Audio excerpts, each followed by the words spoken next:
અમરેલીના જીવરાજ મહેતા ચોક એટલે કે રાજકમલ ચોકની અંદર અમે સવારથી ઉપસ્થિત છીએ.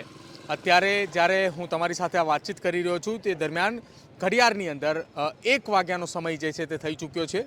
1 વાગ્યાના સમય દરમિયાન આપ જુઓ અમરેલીના રસ્તા છે. આ અમરેલીની એ જ બજાર છે કે જ્યાં આજે વહેલી સવારે આપણે ચર્ચા કરતા હતા કે અહીંયા અમરેલીના પૂર્વ ધારાસભ્ય અને વિરોધ પક્ષના પૂર્વ નેતા પરેશ ધાનાણી જે છે તે આમરણ ઉપવાસ ઉપર અહીંયા તેમનું સ્ટેજ જે છે તે બનાવવામાં આવ્યું છે.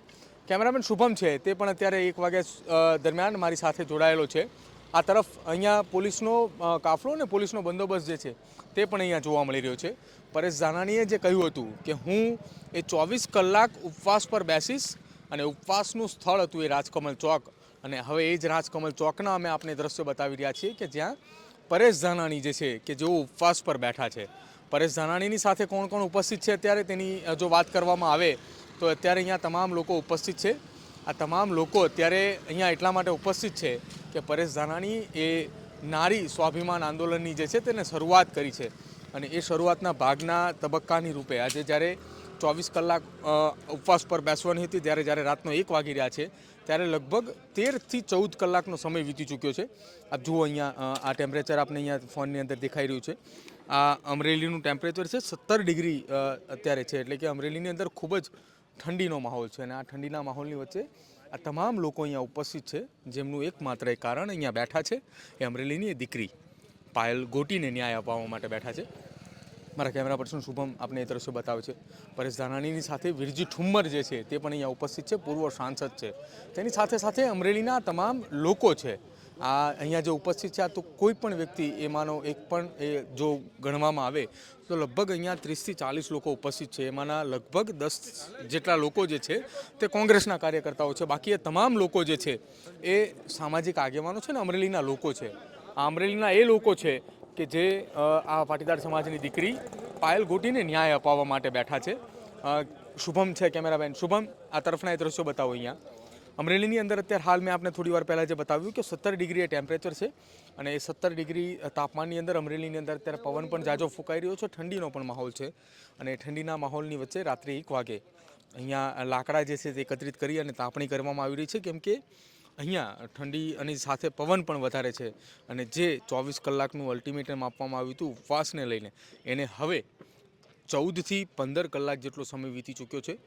વહેલી સવારે મતલબ કે તારીખની જો વાત કરવામાં આવે તો આખી આ ઘટનાને લઈને 10 તારીખે સવારને 10 વાગ્યાનો એ સમય છે, અને એ 10 વાગ્યાનો સમય જે છે તે આ ઉપવાસના સમયગાળા દરમિયાનની જો વાત કરવામાં આવે તો એ 24 કલાકનો સમય, એક દિવસનો સમય જે પરેશ ધાનાણી દ્વારા આપવામાં આવ્યો હતો એ એક દિવસનો સમય પૂર્ણ થશે, અને ત્યારબાદ તેમની આગામી રણનીતિ જે છે તે નક્કી કરવામાં આવશે. જો કે એ રણનીતિના ભાગરૂપે અત્યારે જો વાત કરવામાં આવે તો પરેશ ધાનાણીની સાથે આ ઉપવાસ પર ત્યારે જે બેઠા છે જ્યારે પરેશ ધાનાણી, ત્યારે તેમની સાથે પૂર્વ સાંસદ વિરજી ઠુમ્મર સહિતના એ તમામ એ સામાજિક અને સાથે જ અમરેલીના એ લોકો અત્યારે ઉપસ્થિત છે. અહીંયા મેં આપને પહેલાં જણાવ્યું તો એમ કોંગ્રેસના લગભગ એ 8થી 10 જેટલા જ આગેવાનો ઉપસ્થિત છે, પરંતુ તેમની સાથે તમામે અમરેલીના લોકો ઉપસ્થિત છે. અને રાત્રિના 1 વાગ્યાનો સમય છે, અને 1 વાગ્યાના સમયગાળા દરમિયાન અહીંયા હાલ આ તમામ લોકો અમરેલીના અને અમરેલીની જનતા છે.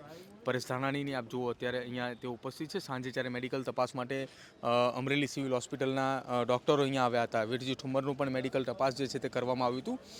તેમનું બીપી જે છે તે પ્લસ માઇનસ હોવાની વાત જે છે તે સામે આવી હતી. જોકે હવે આખાય ભાગરૂપે જો અત્યારે વાત કરવામાં આવે તો અમરેલી સિવિલ હોસ્પિટલ દ્વારા આખી ઘટનાને લઈને જે મેડિકલ રિપોર્ટ આપવામાં આવ્યો તેમને કહ્યું કે હાલ બંને જે નેતાઓ છે તેમની સ્થિતિ નોર્મલ જોવાની વાત છે તે મળી રહી છે. હવે ફરી એકવાર હું આપને અમરેલીના એ રાજકમલ ચોકના દ્રશ્યો બતાવીશ. આ જુઓ, જે આજે સાંજે અહીંયા મોટી સંખ્યાની અંદર જનમેદની ઉપસ્થિતિ હતી, અને એ જનમેદનીની વચ્ચે પરેશ ધાનાણી સહિત એ કોંગ્રેસના નેતાઓ, પાટીદાર સમાજના આગેવાનો, એ તમામ લોકો અમરેલીની જનતાને અમરેલીની બજારની અંદર ભરી બજારમાં એ અમરેલીની જનતાને સંબોધન કરી રહ્યા હતા. અને આ એ જ બજાર છે કે જ્યાં રાત્રિનો 1 વાગ્યાનો સમયગાળો છે, અને 1 વાગ્યાના સમયગાળા દરમિયાન અહીંયા હાલ તો આ તાપણી જે છે તે શરૂ કરવામાં આવી છે. અહીંયા ઉપસ્થિત આ તમામ આગેવાનો, તમામ નેતાઓ જે છે તે અહીંયા બેસશે અને આખી રાત પરેશ ધાનાણીના સમર્થનની અંદર અહીંયા બેસવાના છે. અને એટલા માટે સમર્થનની અંદર બેસવાના છે કે નારી સ્વાભિમાન આંદોલન જે છે ને એ આંદોલનના માટે અમરેલીની એ દીકરી માટે નહીં, પરંતુ ગુજરાતની એ તમામ દીકરીની નારી સ્વાભિમાનને લઈને અહીંયા અત્યારે હાલ ઉપસ્થિત છે અને આ જ વાતને લઈને અહીંયા તમામ નેતાઓ અને સાથે સામાજિક આગેવાનો ઉપસ્થિત છે. બીજી તરફ આ સ્ટેજ છે, પરેશ ધાનાણીએ જ્યારે પોતાની સ્પીચ આપી રહ્યા હતા, સાંજનો લગભગ 9 વાગ્યાની આસપાસનો સમય હતો, ત્યારે તેઓ કહી રહ્યા હતા કે આખી રાત દરમિયાન અહીંયા એ રણનીતિ ઘડવામાં આવશે કે આવતીકાલે સવારે 10 વાગે જ્યારે એ 24 કલાકનો સમય પૂરો થાય છે, સરકાર દ્વારા કોઈપણ પ્રકારના પગલાં ન લેવામાં આવે તો કયા પ્રકારની રણનીતિ ઘડવી.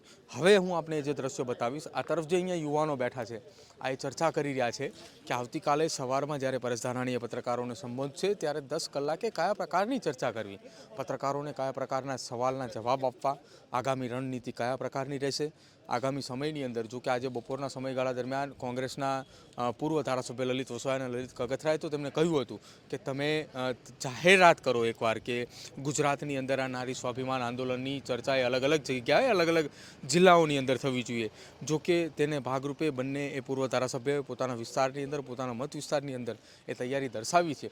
જો કે હવે આ તૈયારીની વચ્ચે જો અત્યારે વાત કરવામાં આવે તો 1 વાગ્યાનો સમય છે, 1:10ની આસપાસનો સમયગાળો થઈ ચૂક્યો છે અને આ સમયગાળા દરમિયાન પોલીસ પણ હજી અહીંયા સતર્કતાના ભાગરૂપે બંદોબસ્તની અંદર ખડકેલાઈ છે. વહેલી સવારથી જ પોલીસનો ચુસ્ત બંદોબસ્ત જોવા મળ્યો હતો. હાલ પણ લગભગ પોલીસની 7થી 8 જેટલી ગાડીઓ પણ ઉપસ્થિત છે અને 15થી વધારે પોલીસના કર્મચારીઓ પણ અહીંયા ઉપસ્થિત છે. તમામ લોકોને એટલા માટે અહીંયા બંદોબસ્તમાં ખડકી રાખવામાં આવ્યો છે કે અહીંયા નારી સ્વાભિમાન આંદોલન જે ચાલી રહ્યું છે તે આંદોલનના મંચ ઉપર બેઠેલા પરેશ ધાનાણી જે છે તેને કંઈ પણ તકલીફ ના પડવી જોઈએ, તેને કંઈ પણ ના થાય તે પ્રકારની સૂચનાઓ પણ ક્યાંક એ એસપી કક્ષાના અધિકારી દ્વારા આપવામાં આવ્યું હોય તે પ્રકારની પણ માહિતી મળી રહી છે. પરંતુ હાલ ઘડિયાળની અંદર હું જ્યારે તમારી સાથે આ વાતચીત કરી રહ્યો છું ત્યારે સમય 1:10ની આસપાસનો છે. તેમ છતાંય અહીંયા તમામ લોકો એ નારી સ્વાભિમાનના આંદોલનની એ ચર્ચા કરી રહ્યા છે કે આવતીકાલે શું કંઈ કરવું અને આગામી રણનીતિ કયા પ્રકારની રહેશે. આપણે અમે પહેલાં પણ જણાવ્યું હતું કે અમરેલીના આ ચોકની અંદરથી કે જ્યાં આખો આ ચર્ચા થઈ રહી છે એ રાજકમલ ચોકની અંદરથી સતત અપડેટ આપને આપતા રહીશું. રાતનો 1:10ની આસપાસનો સમય છે. હજુ પણ અમારી સાથે જોડાયેલા રહેજો, સતત અમે આપને અપડેટ આપતા રહીશું. જોતા રહેજો ન્યૂઝરૂમ. નમસ્કાર.